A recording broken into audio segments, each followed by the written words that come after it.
A popular Spielberg trait, or Spielbergism if you will, is taking ordinary things and putting them in extraordinary situations.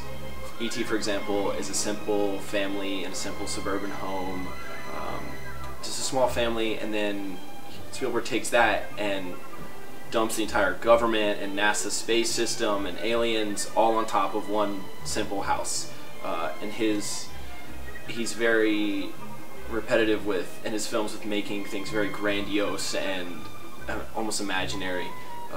But he parallels that with shots as well. He does a very wide shot, for example, when the bikes are flying in front of the moon, flying bikes, that's grandiose, and it's a very wide shot.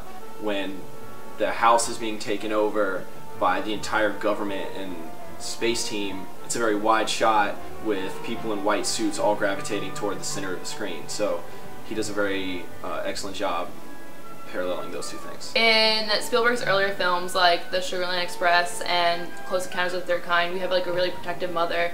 The only goal in their lives is to protect their children and to do what's best for them. But in E.T., it really takes a turn for the worse when the mother really isn't, I mean, she's there, but she's not present really in their lives. She's very distracted.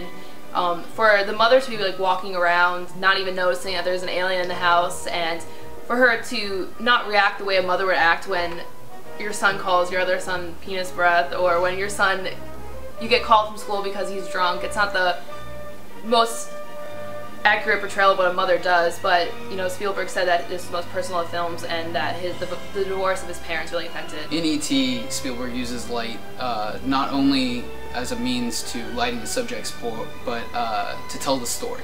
For example, his heart, E.T.'s heart glows whenever his fellow aliens are near, and also his finger is more of an emotional connection between him and Elliot.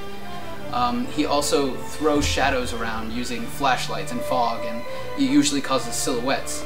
And by using these silhouettes, it sometimes shows that light is a bad thing and darkness is good. To stay in the dark, to stay secretive is a good thing. So I think that we can adhere to the idea that E.T., like many of Spielberg's films, conveys certain Spielberg elements.